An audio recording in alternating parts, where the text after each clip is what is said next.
হযরত ইমাম হাসানের বিবি, আপনার কি না ইমাম হাসানের বিবি কিছুদিন পর পর ইমাম হাসাইনের খাদ্য বিষ মিশিয়ে দেয়।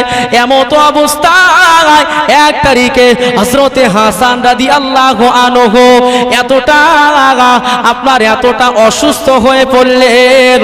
হযরতে হাসান রাদিয়াল্লাহু আনহু বলছেন, ও মদিনার এবং মানুষেরা শুনে রেখে দাও, আমি ইমামে হাসান 12 বার আমার বিবি আমাকে বিষ পান করায়, আমি কত সহযোগিতায় আপনার কিনা অসুস্থ হয়ে পড়িনি।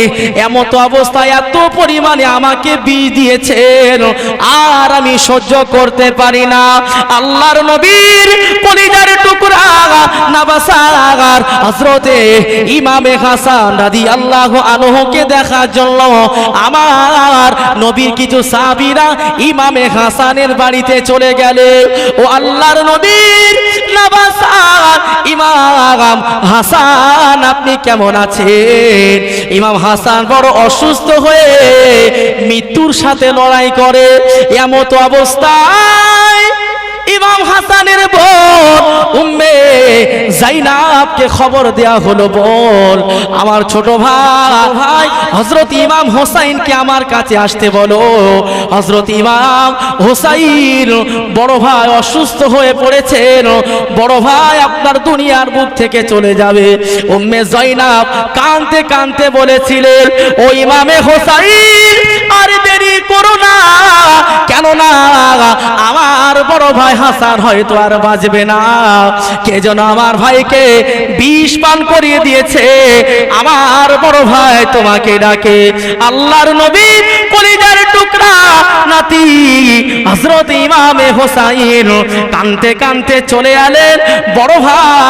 বড় ভাই বলে কাঁদে, বড় ভাই কি ব্যাপার, কে তোমাকে বিষ পান করিয়ে দিয়েছে? 10টি মাস আমাদের সময় মা তুমি পাশে বসে সারা রাত কাটিয়ে দিতে চোখেরই জলে, আজ কোথায় গেলে ও মা তুমি চলে দিন কাটে মাগো চোখেরই জলে, ও মা তুমি ছাড়া আমি অসহায়, ও গো মা আমার মা, ও গো মা আমার মা, ও গো মা আমার মা তুমি সব শেখালে আমার ধরা তলে, বুকের মাঝে রেখেছো প্রতিষ্ঠি ঝড়ে, আজ কোথায় গেলে ও মা তুমি চলে দিন কাটে মাগো চোখেরই জলে, ও মা তুমি ছাড়া রাতে ঘুম আসে না, ও গো মা আমার মা। আল্লাহ নবীর কলিজার টুকরা নাবাসার হযরত ইমাম হোসাইন বারবার জিজ্ঞাসা করে, ও বড় ভাই রে একবার বলো কে তোমাকে কষ্ট দিয়েছে ভাই? আমি হোসাইন আর সহ্য করতে পারি না। হযরত ইমাম হাসান চোখের পানি ঝরিয়ে কাঁদতে কাঁদতে ছোট ভাইকে বলে, ছোট ভাই শান্ত হয়ে যাও, শান্ত হয়ে যাও, প্রতিশোধ নিতে যেও না। ওই ইমামে হোসাইন প্রতিশোধ নিতে যেও না, কেননা তোমার পাশে নানা জান মুহাম্মাদুর রাসূলুল্লাহ নাই, আব্বা জান হযরতে আলী তোমার পাশে নাই, আম্মা জান ফাতেমা নাই, তুমি একা হয়ে গেলে প্রতিশোধ নিতে পারবেন না। ও ইমাম হুসাইন শুনে রেখে দাও, আমি তোমার বড় ভাই এ কথা তোমাকে বলতে পারবো না, তবে শোনো শোনো আমি এই বিচার স্বয়ং আল্লাহর হাতে দিয়ে দিলাম।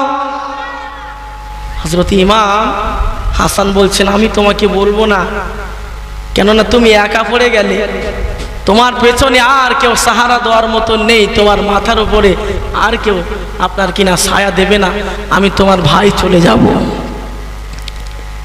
হযরত ইমাম হুসাইন রাদিয়াল্লাহু আনহু তরোয়ালটা নিয়ে এসে বলেছেন, আমি হোসাইন আমার ভাইকে যে শহীদ করেছে, আমার ভাইকে যে বিষ পান করেছে, আমি তাদেরকে ছাড়বো না। হযরতে হাসান রাদিয়াল্লাহু আনহু বললেন, ভাই খবরদার এই দিকে তুমি যেও না, কেননা তুমি একা বড় দুর্বল, তাদের হাতে তুমি শহীদ হয়ে যাবে। আমি একটা ওসিয়াত তোমাকে করে যাই, শোনো, আমি হাসান যখন মরে যাব, আমার নানা জান মুহাম্মদুর রাসূলুল্লাহ সাল্লাল্লাহু আলাইহি ওয়াসাল্লামের মাজারের পাশে, কবরের পাশে একটা জায়গা আছে, ওই জায়গায় আমাকে দাফন করে দিও। হয়তো বেঈমান মুনাফিকের দলেরা ওই জায়গায় আমার লাশটা আপনার কিনা দাফন করতে দেবে না। ছোট ভাই, তুমি তাদের সাথে ঝামেলা করো না, আমার লাশটা নিয়ে আম্মা জান ফাতেমা রাদিয়াল্লাহু আনহা যে কবরস্থানে শুয়ে আছেন, মদিনার কবরস্থান জান্নাতুল বাকিতে আমাকে শুইয়ে দিয়ে, জোরে বলেন আল্লাহ নবীর কলিজার টুকরা নওয়াসা হযরত ইমামে হুসাইন রাদিয়াল্লাহু আনহু, আল্লাহ নবী নওয়াসার বড় ভাই হাসান ইন্তেকাল করলেন। বাবা হযরত ইমামের লাশটা নিয়ে নবী মুহাম্মদুর রাসূলুল্লাহর পাশে দাফন করে দেওয়ার জন্য যেই না লাশটা নিয়ে যাওয়া হলো, ও সোনার মানিকেরা, এক শ্রেণীর মানুষেরা তরোয়াল হাতে নিয়ে দাঁড়িয়ে যায়, ও ইমামে হুসাইন, তোমার ভাই হযরতে হাসানের লাশটা এই জায়গায় দাফন করতে দেব না। হযরতে হাসান রাদিয়াল্লাহু আনহু তরোয়াল উঁচু করে নিয়ে হযরতে হুসাইন রাদিয়াল্লাহু আনহু বেঈমান বাচ্চাদের বলেছিলেন, ও বেঈমানের বাচ্চারা, শুনে রেখে দাও, আমার ভাই হাসানকে এই জায়গায় দাফন করে দেব। তোমাদের কারো যদি সাহস থাকে, আমি হুসাইন আমার সাথে মোকাবিলা করো। সাহাবীরা বলেছিলেন, ও ইমাম হুসাইন, আপনার ভাই বলেছিলেন ঝামেলা পাকাবেন না, আপনি আপনার ভাই ইমামে হাসানের লাশটা নিয়ে মদিনার কবরস্থানে জান্নাতুল বাকিতে ইমাম হাসানকে দাফন করে দাও। মদিনার কবরস্থান জান্নাতুল বাকিতে ইমাম হাসানকে দাফন করে দাও, এই নিয়ে কোনো ঝামেলা করো না। এদিকে হযরত ইমাম হুসাইন রাদিয়াল্লাহু আনহু যখন ভাই হাসানকে দাফন করে দিয়েছে, বাকি থাকলো কে? কে বাকি আছে? হযরতে হুসাইন একা পড়ে গেল, আর কেউ নেই তার পাশে। মদিনার জমিনে আছেন, এমন অবস্থায় আমিরে মুয়াবিয়া হযরতে মুয়াবিয়া রাদিয়াল্লাহু আনহু এই জিদের নামে বায়াত করা আরো প্রচুর পণে বাড়িয়ে দিয়েছেন। বিশিষ্ট সাহাবীদের কাছে বললেন, ও নবীর সাহাবীরা, বিশেষ করে আপনার কিনা ইরাকবাসীরা, মক্কার কিছু মানুষেরা, মদিনার মানুষেরা আপনার কিনা এজিদকে খলিফা বলে মেনে নিতে চাইছে, আপনারা কেন আপনারা ফালতু ঝামেলায় লিপ্ত হচ্ছেন? তার হাতে আপনারা বায়াত গ্রহণ করুন। হযরতে আপনার কিনা মুয়াবিয়া রাদিয়াল্লাহু আনহু যখন এই কথা প্রত্যেকটা জায়গায় পৌঁছে দেয়, আল্লাহর নবীর কলিজার টুকরা নওয়াসার হযরত ইমাম হুসাইন রাদিয়াল্লাহু আনহু বাধা হয়ে দাঁড়িয়ে পড়লেন, এই মুয়াবিয়া, আমার শরীরে রক্ত থাকতে আমি এজিদকে কোনোদিন কখনো খলিফা বলে মক্করকে মেনে নেব না। যদি বলবেন না, কেননা নানা জান মুহাম্মদুর রাসূলুল্লাহ জীবনে এই শিক্ষাটা দেয়নি। আল্লাহ নবীর কলিজার টুকরা নওয়াসার হযরত ইমাম হুসাইন রাদিয়াল্লাহু আনহু হুজুর আমার মদিনার মসজিদে নববী শরীফে বসা এই যুবকেরা হযরতে মুয়াবিয়া রাদিয়াল্লাহু আনহু হযরত ইমাম হুসাইনের কাছে গেলেন, ওই ইমাম হুসাইন, সবাই এজিদকে খলিফা বলে মেনে নিয়েছে, সবাই এজিদকে খলিফা বলে মেনে নিয়েছে, তোমরা গুটি কয়েকজন কেন এজিদকে খলিফা বলে মেনে নিতে চাও না? হযরতে হুসাইন রাদিয়াল্লাহু আনহু পাক জামানে বলেছিলেন, ও নবীর সাহাবী, হযরতে মুআবিয়া একটা কথা চিন্তা করুন, আমার নানা জান মুহাম্মাদুর রাসূলুল্লাহ সাল্লাল্লাহু আলাইহি ওয়াসাল্লাম ওয়াফাতের আগে এই মদিনার বিশিষ্ট সাহাবী ছিল, আবু বকর ছিল, ওমর ছিল, আলী ছিল, উসমান ছিল। ও নবী সাহাবী মুআবিয়া, আমার নানা জান ওয়াফাতের আগে কাউকে নির্ধারণ করে যায়নি। ও নবী সাহাবী উমার, আমি রাসূলুল্লাহ মরে যাওয়ার পরে খলিফা পদে তুমি দাঁড়িয়ে যাবে, এটা কখনো বলে যায়নি। আবু বকরের ওয়াফাতের পরে হযরতে আবু বকর বলিনি, ও নবীর সাহাবী উসমান তুমি খলিফা নিযুক্ত হয়ে যাবে, তানারা কখন বলে যায়নি। আপনি একজন কাতিবে ওহী হয়ে নবী সাহাবী হয়ে আল্লাহর নবীর এই কথাটা কেন আপনি মেনে নিতে চাচ্ছেন না? আপনি মারা যাবেন, আপনি যখন চলে যাবেন এই মানুষেরা যাকে ভালোবাসবে, 10 জন যাকে ভালোবাসবে, তারা যদি এজিদকে খলিফা বলে মেনে নেয়, আমি হোসাইন আর বাধা দেব না। লোকে যাকে ভালো হয় সেই তো ভালো হয় নাকি? হ্যাঁ, আল্লাহ রসুল মারা যাওয়ার আগে, ইন্তেকালের আগে কাউকে বলে গিয়েছিল, ওমর আমার পরে আমি তোমাকে খলিফা করে গেলাম, দায়িত্ব দিয়ে গেলাম, বলেছে? হযরতে ওমর রাদিয়াল্লাহু আনহু যখন চলে গেলেন, হযরতে আবু বকরকে বলেন, আবু বকর আমি তোমাকে এই দায়িত্বটা দিলাম, দিয়েছে? হে মুআবিয়া, নবী সাহাবী আমি আপনার কথা মেনে নিতে রাজি আছি, তবে এই শর্তটা আপনি আমাকে দেন, আপনি এই জবাবটা আমাকে দেন। রাসূলুল্লাহ কি এটা করেছিল? করেনি। তাহলে আপনি কেন করছেন? আবু বকর করেছিল না? করেনি। তাহলে আপনি কেন করছেন? এই সাহস আপনার কে দিয়েছে?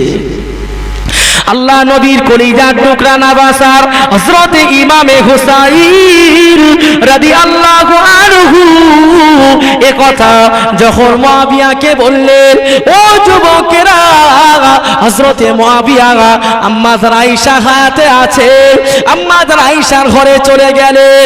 ও নবীর কলিজার টুকরা বিবি আয়েশা, আমার সন্তান ইয়াজিদকে অনেক মানুষ সমর্থন করেছেন, সাপোর্ট করেছে, আমার বাচ্চা, আমার ছেলে ইয়াজিদকে আমি মুআবিয়া যখন চলে যাব, আমার বাচ্চা ইয়াজিদকে খলিফা বলে নিযুক্ত করতে বলা হয়, ও বিবি আয়েশা এতে তোমার কি মত আছে? হযরত আয়েশা বলেছিলেন, আল্লাহর নবী কলিজার টুকরা সাহাবী মুআবিয়া শুনে রাখুন, আমি জানি না, কিছু বলতে পারবো না, তবে আপনি রাসূলুল্লাহকে ফলো করেন, কেননা আমার নবী বলেছেন, আমার রাসূলুল্লাহ হলো শুধু মদিনার নয়, মক্কার নয়, তামাম দুনিয়াটা আমার আল্লাহ পাক আমার রাসূলের ওসিলায় তৈরি করলেন। ছেলেদের মডেল হলো সেই রাসূল। নবী কিভাবে চলেছেন, কিভাবে খলিফা নিযুক্ত করেছেন, সেই পথে আপনি আসুন। আপনি কেন মানুষদেরকে জোর করছেন বায়াত গ্রহণ করার জন্য? 10 জন যাকে বলবে সেই তো নিযুক্ত হবে, আপনি কেন তাকে বায়াত গ্রহণ করার জন্য জোর করছেন? আল্লাহ নবীর কলিজার টুকরা নওয়াসার হযরত ইমামে হুসাইন রাদিয়াল্লাহু আনহু মদিনার মসজিদে নববী শরীফে বসা, এদিকে হযরতে মুআবিয়া রাদিয়াল্লাহু আনহু কিছুদিন পরে ইন্তেকাল করলেন। এই যুবকেরা, হযরতে মুআবিয়ার মৃত্যুর খবর কোনো মানুষকে জানানো হলো না। এজিদ বেঈমান কাফের গোপনে গোপনে কিছু কিছু মানুষকে নিয়ে তানার আব্বা হযরতে মুআবিয়াকে দাফন করে দিয়ে হযরতে মুআবিয়া বললেন, মদিনার গভর্নর কে আছে, ওই মদিনার গভর্নরকে চাপ সৃষ্টি করলে, ও মদিনার গভর্নর, তোমার আন্ডারের ভিতরে ইমামে হোসাইন আছে, ইমাম হোসাইনকে আপনি বায়াত গ্রহণ করুন, চাপ দিয়ে বায়াত নিতে বলুন, এজিদের নামে এজিদকে খলিফা বলে মেনে নিতে বলুন। কোনো মতে ওই মদিনার গভর্নর যিনি ছিলেন হযরতে হুসাইন রাদিয়াল্লাহু আনহুকে ডাক দিলে, ও নবীর সাহাবী হযরত ইমাম হুসাইন, আপনার কি না মদিনার গভর্নর আপনাকে এই মুহূর্তে গভর্নর হাউসের ভিতরে যেতে বললেন। আল্লাহর নবীর কলিজার টুকরা নাবাসাগার হযরত ইমামের সাথে ছিল হযরত জুবাইর ইবনে আব্দুল্লাহ, আমর ইবনে আব্দুল্লাহ রাদিয়াল্লাহু আনহু। কাজন বসেছিলেন হযরতে হুসাইন রাদিয়াল্লাহু আনহুর সাথে মদিনার মসজিদে আরো কিছু মানুষ বসেছিল। মদিনার গভর্নর তখন আপনার কিনা ওয়ালিদ ইবনে উতবা, কিনা ওয়ালিদ ইবনে উতবা ছিলেন। ইয়াজিদ বললেন, এই ওয়ালিদ ইবনে উতবা, তুমি আমার আন্ডারে কাজ করো, আমি যেটা বলবো তুমি সেটা শুনবে, আমি যেটা বলবো তুমি সেইটা মানবে। ইমাম হোসাইন তোমার ওখানে আছে, মদিনায় আছে। এদিকে গোপন হযরতে মুয়াবিয়া রাদিয়াল্লাহু আনহু এজিদের বাপকে দাফন কাফনের কাজ শেষ করা হলো। হযরতে মুয়াবিয়া রাদিয়াল্লাহু আনহু ইন্তেকাল করেছেন, কোনো জায়গায় খবর দেওয়া হয়নি। এজিদ শয়তান গোপনে গোপনে ভিতর দিয়ে চাপ দিয়ে তার দল ভারী করে নিয়েছে। এইবার ইমাম হোসাইন তানার কাছে যখন বাইয়াত গ্রহণের জন্য বলল, এজিদকে আমি খলিফা বলে মেনে নেব না। বেঈমান এজিদ তখন মদিনার গভর্নরকে বললেন, ইমাম হোসাইনকে বলো এজিদের নামে যেন এখনই বায়াত গ্রহণ করে, সে যদি বায়াত না করে তাকে গ্রেফতার করা হোক, তা না হলে তাকে হত্যা করে দেওয়া হোক। জোরে বলুন নাউজুবিল্লাহ। আমার নবীর কলিজার টুকরা নাবাসার হযরত ইমামে হোসাইন রাদিয়াল্লাহু আনহু হুজুর আমার মদিনার মসজিদে নববী শরীফে বসা। আপনার কিনা মদিনার গভর্নর একজন মানুষকে পাঠিয়ে দিলেন, ইমাম হুসাইনকে বোলাও করো, ডাকো। মদিনার গভর্নরে ইমাম হুসাইন যাবে। ইমাম হুসাইনের আল্লাহ এতটা বেরেন দিয়েছিলেন, বুঝতে পেরেছেন। হযরত ইমাম হুসাইন সঙ্গে সঙ্গে ধরে নিল আমার নবীর প্রাণ প্রিয় সাহাবী হযরতে মুয়াবিয়া ইন্তেকাল করেছেন, এজিদ আমার উপরে চাপ সৃষ্টি করবে। হযরত ইমাম হুসাইন রাদিয়াল্লাহু আনহু কিছু যুবক সাহাবীদেরকে নিয়ে মদিনার গভর্নর হাউসের সামনে দাঁড় করিয়ে দিলেন। বাবা হযরত ইমাম হুসাইন ভিতরে প্রবেশ করলেন।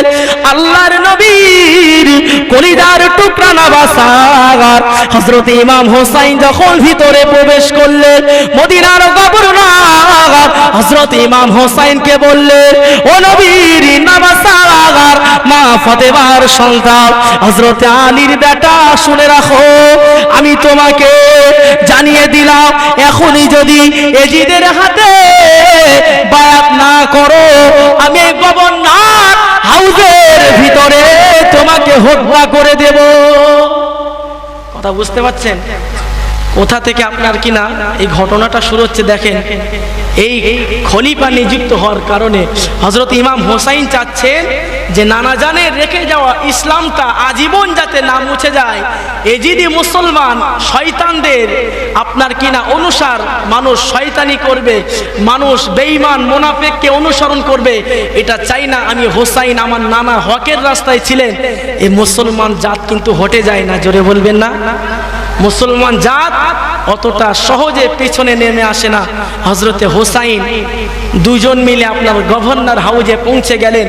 যুবক তাগড়া ছেলেদেরকে বাইরে দাঁড় করিয়ে দিলেন, তাদের কাছ থেকে কিছু সাহায্য নেওয়া যাবে। মদিনার গভর্নরের আপনার কিনা ঘরের ভিতরে পৌঁছে গিয়েছেন, যেই না ঢুকে গেলেন বললেন, হোসাইন তোমাকে ভালোই বলছি, তুমি এজিদকে আমিরুল মুমিনিন এজিদকে তুমি খলিফা বলে মেনে নাও। আর ওই আপনার কিনা ওই যে মদিনার গভর্নরের সাথে একটা শয়তান ছিল।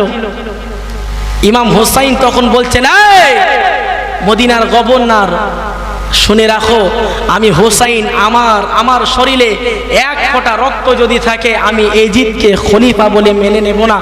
এই হুমকি দিয়ে আমার কলিজার টুকরা নাবাসার হযরত ইমাম হোসাইন বার হয়ে গেলেন।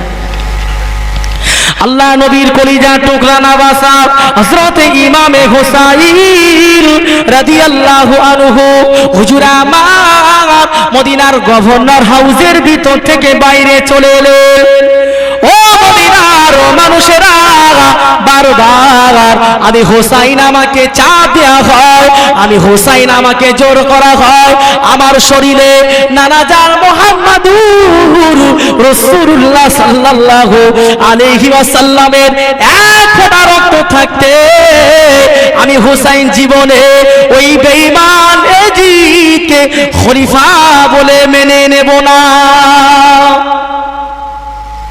আল্লাহর নবী প্রায় প্রিয় সাহাবীরা হযরত ইমাম হোসাইন রাদিয়াল্লাহু আনহুকে বারবার চাপ সৃষ্টি যখনই করা হয় হযরত ইমাম আর সহ্য করতে পারে না।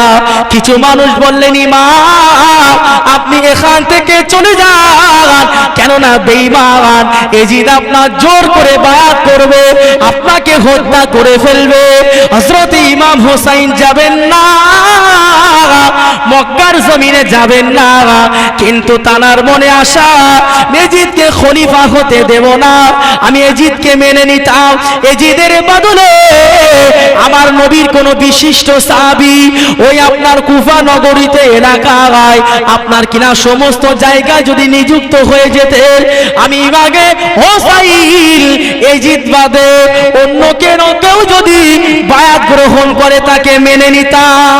জোরে বলে, এজিদ বদলে এজিদ ছাড়া অন্য কেউ যদি হতেন আমি মেনে নিতাম। আল্লাহর নবী কলিজার টুকরা নবসায় রাসূল হযরত ইমাম হোসাইন ঝামেলায় জড়াতে চান না।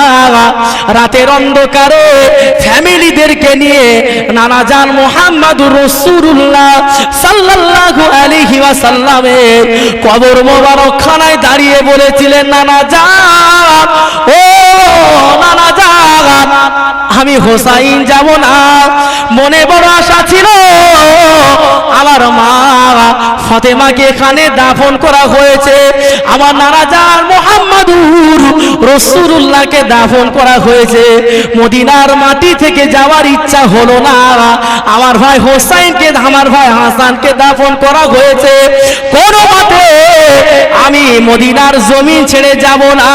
এই না বলে অঝর নয়নে কাঁদে, কিন্তু ঝামেলায় জড়াতে চান না বলে হযরত ইমাম হোসাইন রাতের অন্ধকারে মদিনা ত্যাগ করে মক্কায় চলে গেলে। জোরে বলবেন না। হযরত ইমাম হাসান হোসাইন রাদিয়াল্লাহু আনহু কোন রকম তাদের সাথে আপনার কিনা যুদ্ধ করতে যাই না, তর্ক করতে চাই না, কোন রকম অশান্তি যাতে না হয়। হযরত ইমাম হোসাইনকে বললেন, হোসাইন তুমি মক্কায় চলে যাও। নানার কবরের ধারে হযরত ইমাম হোসাইন দাঁড়িয়ে ডুকরে ডুকরে কাঁদছেন, নানা যান, মনে বড় আশা ছিল তোমার পাশে, তোমার এই এলাকায় তুমি যে মাটিতে শুয়ে আছো আমি ইমাম হোসাইন ওই জায়গায় থাকবো, কিন্তু এরা আমাকে থাকতে দিল না। নানা জান, আমি যাব না, কিন্তু আমার মন চাইছে, মন সর্বসময় এখানে পড়ে আছে। ও নানা, আমি কি করে মক্কার জমিনে গিয়ে থাকবো? বেঈমান এজিদ বারবার যখন চাপ দিচ্ছেন হযরত হোসাইনের মনটা খারাপ হয়ে গেল। আচ্ছা বাবাজি, এই গ্রামের ভিতরে কোনো একজন মানুষ সঠিক রাস্তায় যদি থাকে, বিশেষ করে এটা কিয়ামতের আগে রাসূল বলেছেন, হকের রাস্তায় যে থাকবে, হকের রাস্তায় যে থাকবে তার পেছনে অনেক শত্রু হয়। এই কথা ঠিক বললাম না ভুল বললাম? হযরত ইমাম হোসাইন হকের পথে ছিলেন বলে তার পিছনে স্বয়ং নবীর সাহাবীরা, আরে এজিদ তো আপনার কিনা হযরতে মুয়াবিয়া রাদিয়াল্লাহু সন্তান ছিলেন, এজিদকে যে মেরেছে, সীমার যে গলা চালিয়েছে আপনার কিনা ওবাইদুল্লাহ ইবনে জিয়াদ, নামগুলো কত সুন্দর বলেন তো, ওবাইদুল্লাহ স্বয়ং আল্লাহর নাম, কত সুন্দর নাম, কিন্তু এদের মন পাষাণ, নিকৃষ্ট জঙ্গলি জানোয়ারের চাইতে আরো খারাপ। হযরত ইমাম হোসাইন কাঁদতে কাঁদতে ফ্যামিলি নিয়ে মক্কায় চলে গেলেন। মক্কায় ঢোকার সাথে সাথে মক্কার মানুষেরা ইমাম হোসাইনকে দেখে অনেক বড় খুশি হয়ে গেলেন। ইমাম হোসাইন আপনি আমাদের কাছে এসেছেন, এর চাইতে খুশি এই মক্কার মানুষ ছাড়া আর কেউ হয়নি। জোরে বলেন। আল্লাহ নবীর কলিজার টুকরা নওয়াসায়ে রাসূল হযরত ইমামে হুসাইন রাদিয়াল্লাহু আনহু হুজুর আমার মক্কায় চলে গেলেন। মক্কার মানুষেরা ইমামে হুসাইনকে পেয়ে ঈদ ঈদ মনোভাব শুরু করে দিল। ওই ইমাম হুসাইন, আপনি আমাদের কাছে এসে আমরা বড় খুশি হলাম, কেননা নবী মুহাম্মদুর রাসূলুল্লাহ যখন এই মক্কার জমিন থেকে চলে গিয়েছিলেন আমরা বড় দুঃখ পেয়েছিলাম, কেননা বেঈমানের দলেরা আমাদের উপরে বড় কষ্ট দিয়েছিল, আমাদের আব্বা জানদের উপরে বড় কষ্ট দিয়েছিল। ওই ইমাম হুসাইন, আপনি মক্কার জমিনে এসেছে, মক্কার মানুষেরা আপনাকে অনেক ভালোবাসে। হুজুর আপনি এখানে ইচ্ছাকৃত আপনার সম্মানের সাথে ঘুরতে পারে, কোন রকম বাধা সৃষ্টি হবে না। কিন্তু আল্লাহ নবী নওয়াসায়ে রাসূল হযরত ইমাম হুসাইন হুজুর আমার মনটা সর্বসময় মদিনায় পড়ে রইলেন। কোথায়? হযরত ইমাম হুসাইনের মনটা কোথায় পড়েছিল গো? আপনার কি না যেখানে বাপ শুয়ে আছে, আপনার কি না মা শুয়ে আছে, যেখানে নানা শুয়ে আছে, যেখানে বিশিষ্ট সাহাবীরা শুয়ে আছে, এখান থেকে আপনি যদি অন্য কোনো একটা জায়গায় চলে যান, এরা যদি আপনাকে বার করে দেয়, ওই জায়গায় গিয়ে আপনার মনটা থাকবে, ঠিক থাকবে কি? হ্যাঁ, এই কিছুদিন আগে একটা দুর্ঘটনা হয়েছে, ট্রেন দুর্ঘটনা, আপনাদের আশেপাশে মনে হয় উড়িষ্যায়। তো যে সমস্ত আপনার ভাইরা গিয়েছিল তাদের ছোট ছোট বাচ্চারা ছিল না, বিবিরা ছিল, মা পথে বসে আছেন, আমার বাচ্চাটা বাড়ি আসবে, ফোন করে বলছে মা আজকে আমি বাড়ি যাব, তুমি আমার জন্য রাস্তায় দাঁড়িয়ে থেকো, মা অনেকদিন পরে আমি বাড়ি যাচ্ছি, মা একটু রান্না করো ভালো মন্দ, তোমার হাতের রান্না কতদিন খাইনি। রাত পার হয়ে গেল, বাচ্চা বাড়ি আসে না। মানুষটা কাজে গিয়ে সর্বসময় তার মনটা এখানে পড়ে থাকতেন, বাড়ির দিকে থাকতেন, তবু সংসারের জন্য চলে গেলেন। রাতের অন্ধকারে খবর আসছে আমার বাচ্চা নেই, উড়িষ্যার ট্রেন দুর্ঘটনায় আমার ছেলেটা মরে গিয়েছে। মা বাপের মনটা ঠিক থাকবে? হ্যাঁ। আল্লাহ নবী নওয়াসায়ে রাসূল মদিনার মসজিদে নববী শরীফে আমার দয়ার নবী বসে আছে, এমত অবস্থায় হযরতে জিবরাইল আমিন আলাইহিস সালাম আমার নবীর কাছে আসলেন। ইয়া রাসূলুল্লাহ, ইয়া হাবিবাল্লাহ, হুজুর এই নাও আমি জিবরাইল আমিন, আপনার কিনা একটা বোতলে করে কিছু রক্ত সাথে করে দিয়ে একটা রক্ত মাখা জামা নিয়ে আল্লাহর নবীর দরবারে হাজির হয়ে যায়। নবী আমার জিজ্ঞাসা করলেন, ও ভাই জিবরাইল, ও ভাই জিবরাইল, এই রক্তটা কার, এই পোশাকটা কার? হযরতে জিবরাইল আমিন বলেছিলেন, ইয়া রাসূলুল্লাহ, হাবিবাল্লাহ, ওটা অন্য কারো রক্ত নয়, ওটা অন্য কারো পোশাক নয়, আপনার নওয়াসায়ে রাসূল, আপনার কলিজার টুকরা ইমাম হুসাইনের রক্ত।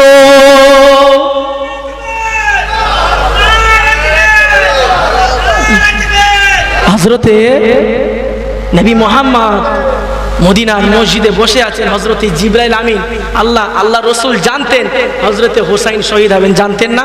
হ্যাঁ, তার কাছে আগে খবর চলে এসেছিল যে ইয়া রাসূলুল্লাহ, আপনার এই ইমাম হুসাইন অমুক দিনে কারবালায় শহীদ হবে। নবী আমার দিন ও দুনিয়ার বাদশা হাবিবুল্লাহ জনাবে মুহাম্মদুর রাসূলুল্লাহ সাল্লাল্লাহু আলাইহি ওয়াসাল্লাম এই কথাটা শোনার সাথে সাথে আল্লাহর নবীর চোখ দিয়ে অঝর নয়নে পানি ঝরে। আল্লাহ নবী চোখ দিয়ে অঝর নয়নে পানি ঝরে। উম্মে ফাজল তিনি বাথরুমে গিয়েছিলেন, ইস্তেঞ্জা গিয়েছিলেন, আমার নবীর কান্না দেখে ছুটে আসলে ও উম্মে ফাজল আল্লাহ নবীকে বললেন, ইয়া রাসূলুল্লাহ, ইয়া হাবিবাল্লাহ, কি ব্যাপার, আপনার চোখে কেন পানি, আপনার হাতে কেন রক্তে ভেজা জামা, ওই বোতলের ভিতরে কার রক্ত, কে রক্ত রঞ্জিত হয়ে গেল? আমার হাবিবুল্লাহ ওই সময় বলেছিলেন, ও উম্মে ফজল, এটা অন্য কেহ নয়, আমার কলিজার টুকরা নাতি হযরত ইমাম হুসাইনের রক্ত।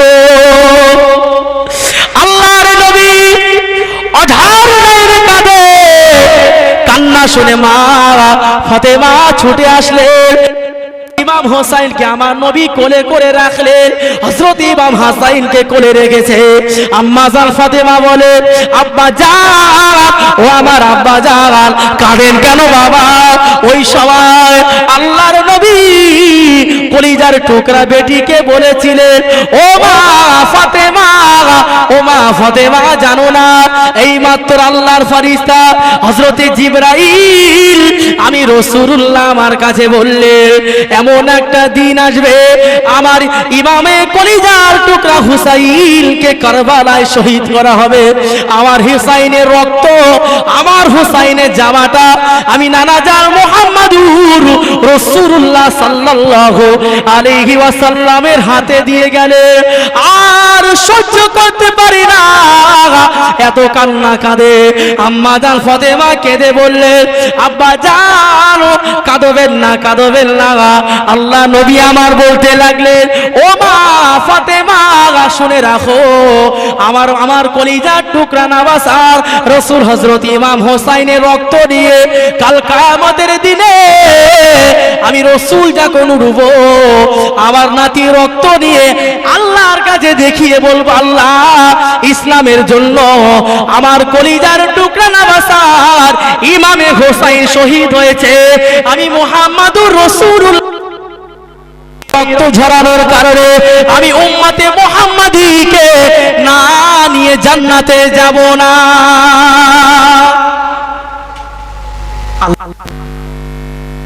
দিলেন যার শহীদ কারবালায় লেখা আছে, সে কি মক্কায় গিয়ে থাকতে পারে? আওয়াজ দেন।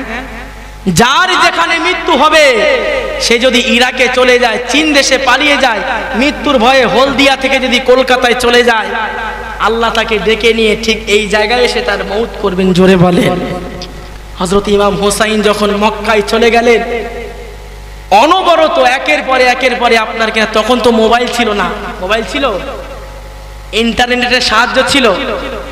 একটা বিমান, এরোপ্লেন আকাশে যখন ওড়ে, কন্ট্রোল টাওয়ারের নাগালের এরিয়ার বাইরে যখন ছিন্ন হয়ে যায়, চলে যায়, কন্ট্রোল টাওয়ারের সাথে যোগাযোগ করতে পারে না।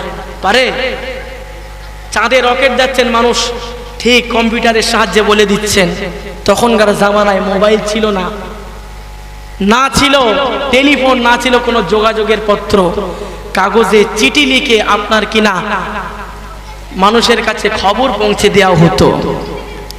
হযরত ইমাম হোসাইন যখন আপনার কিনা মক্কায় আগমন করলেন, কুফা থেকে, কুফা নগরী, ইরাকের কুফা, ওই কুফা থেকে একের পরে চিঠি আসছেন, ও ইমাম হোসাইন, আপনি আমাদের এখানে আসেন, আপনাকে মদিনায় যেতে হবে না, মক্কায় থাকতে হবে না, আমরা এজিদকে খলিফা বলে মানতে চাইবো না, মানবো না, আপনি আমাদের কাছে আসেন।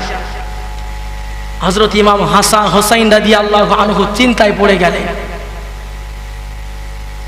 প্রত্যেকটা দিনে কেউ না কেউ চিঠি নিয়ে আসছেন, এই রকম করে 1 থেকে 150 হাদিসের ভিতরে কোন হাদিসে এসেছেন 100, আবার কেউ লিখছেন 150, 1-50 অধিক আপনার 150 খানা চিঠি আসলেন।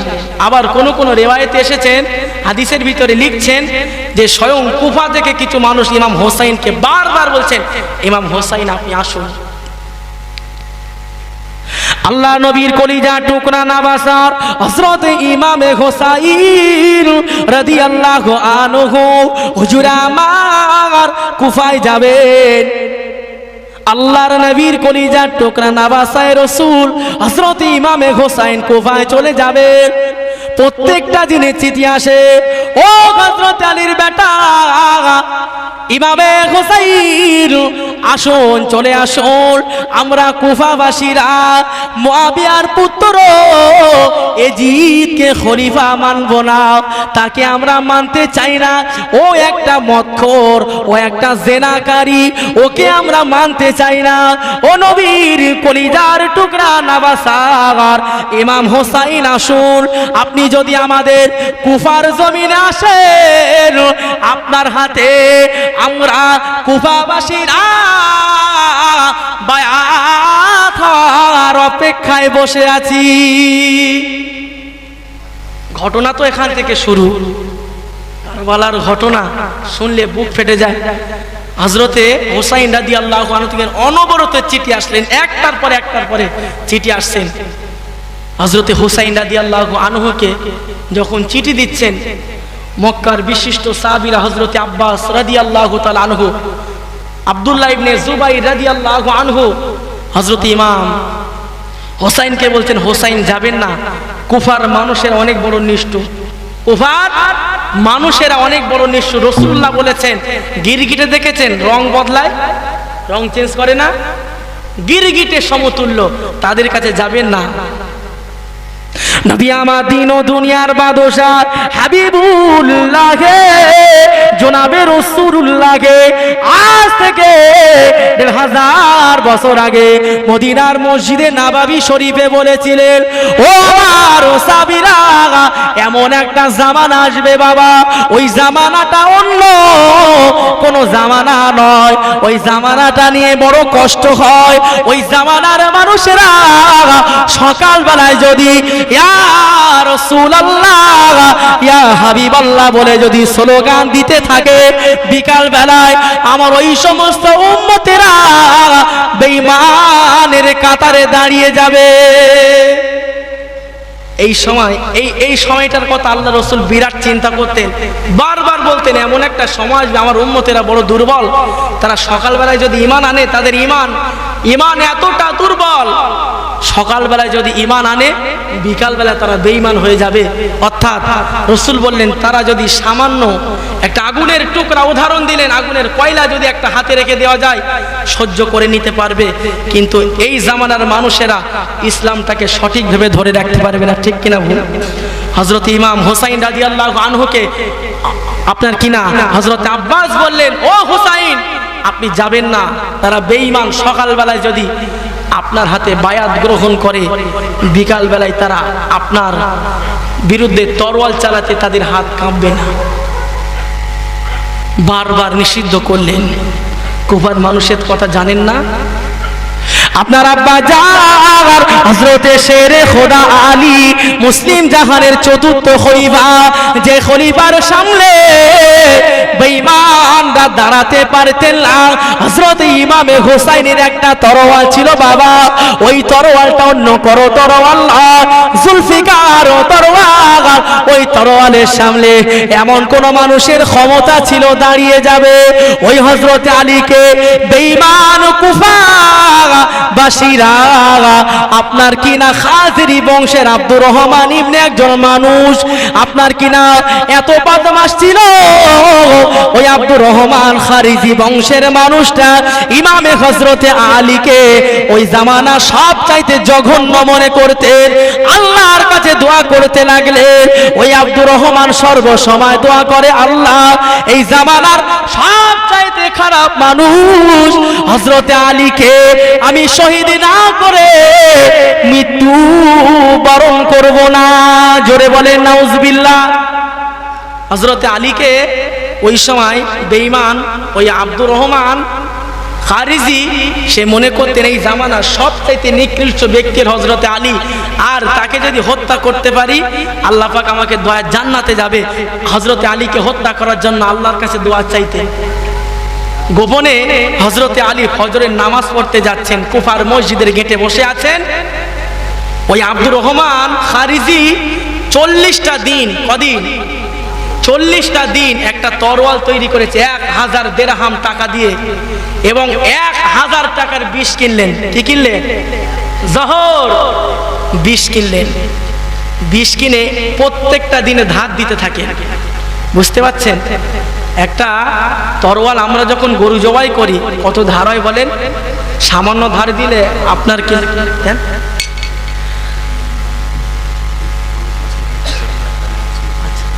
একটু দরুদ শরীফ আল্লাহুম্মা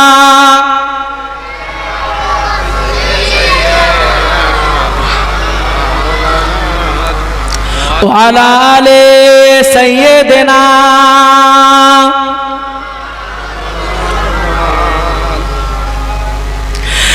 আমার জান মদিনা, আমার প্রাণ মদিনা, ভুলে যেতে চাইলেও ভোলা যায় না। জোরে হবে না? আমার জান মদিনা, আমার প্রাণ মদিনা, ভুলে যেতে চাইলেও ভোলা যায় না, ভুলে যেতে চাইলেও ভোলা যায় না। মদিনার স্মৃতিগুলি ভাবি বারে বার, কবে আমি দেখা পাবো রওজা তোমার। চিল্লে হয় না?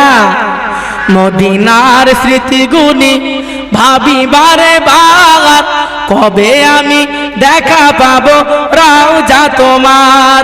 প্রিয় নবীর প্রেমে আমি হলাম দিওয়ানা, মদিনা জান মদিনা। বলেন না আমার সাথে, বলেন মদিনা জান মদিনা, মদিনা প্রাণ মদিনা, মদিনা জান মদিনা, মদিনা প্রাণ মদিনা। ভুলে যেতে চাইলেও ভোলা যায় না।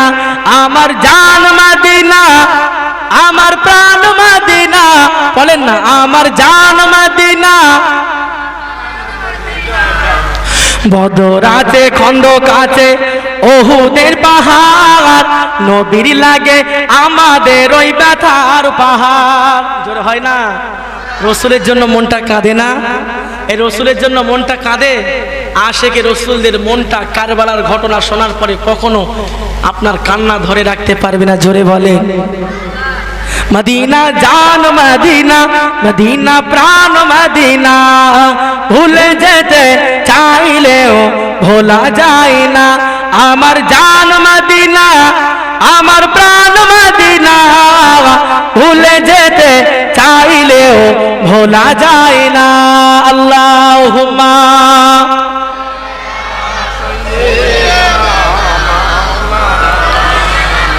ওয়া আলা আলি সাইয়্যিদিনা। জানি না ওই মদিনায় কি আছে মধু, মদিনা মদিনা শুধু করেছে জাদু। চিল্লে হবে না? নারে দেখো, নারে দেখো। জানি না ওই মদিনায় কি আছে মধু, মদিনা মদিনা শুধু করেছে জাদু। প্রিয় নবীর প্রেমে আমি ভাসি বন্যায়, মদিনা জান মদিনা, মদিনা প্রাণ মদিনা, মদিনা জান মদিনা, মদিনা প্রাণ মদিনা। ভুলে যেতে চাইলেও ভোলা যায় না। আমার জান মদিনা, আমার প্রাণ মদিনা। ভুলে যেতে চাইলেও ভোলা যায় না। আল্লাহুম্মা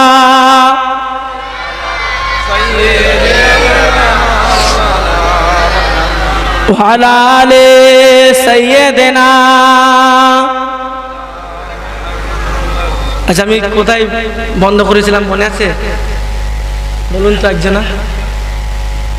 ওয়াজের দিকে ধ্যান নেই বাবু? খারাপ লাগছে নাকি? হ্যাঁ সকলের ভালো লাগছে তো? তাকবীর দেন না রে তাকবীর। আপনার কি না হযরত আপনার আব্দুর রহমান ইবনে খারিজ কি নাম? 20 নিষ্ক্রিয় তরোয়াল 40টা দিন পানিতে ভিজিয়ে রেখেছে, 40টা দিন ধার দিয়েছে। এই জামানার হযরতে আলীকে শহীদ করা, হযরতে আলীকে হত্যা করা, এর চাইতে সওয়াবের কাজ আর কিছুই নেই। ওই কুফাবাসী হযরতে আলীকে হত্যা করেছিল। হযরত ইমাম হাসানকে বেঈমান এজিদ তার বিবিকে টাকা দিয়ে, এই ইমাম হাসানের বিবি তুমি যদি তোমার স্বামীকে হত্যা করতে পারো 1 লক্ষ টাকা তোমাকে উপহার দেব এবং বড় লোক এজিদের সাথে তোমাকে বিয়ে দিয়ে দেব। এই আশায় হোসাইনকেও শহীদ করে দেওয়া হলো। বাকি আছে একজন নওয়াসাই রসুল, হযরতে কি নাম, ইমাম হোসাইন।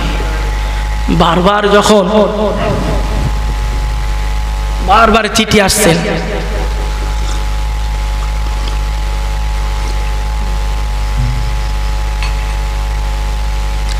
হযরতে ইমাম হোসাইন তখন বিশিষ্ট যারা সাহাবী ছিলেন তাদেরকে ডাক দিলেন। আচ্ছা, রাসূলুল্লাহ যখন কোনো সাহাবীদেরকে নিয়ে ওয়াজ করতেন, রাসূলুল্লাহ যখন কোনো আলোচনা করতেন, নবী কি একা বসতেন? আওয়াজ দেন। আল্লাহ রসুল সমস্ত সাহাবীদেরকে নিয়ে একসাথে বসতেন, জোরে বলেন। হযরত ইমাম হোসাইন সাহাবীদেরকে ডাক দিলেন, ও সাহাবীরা, আমি তো যেতে চাইবো না, কিন্তু তারা বারবার আমার কাছে চিঠি পাঠায়, এতে আপনাদের মত কি?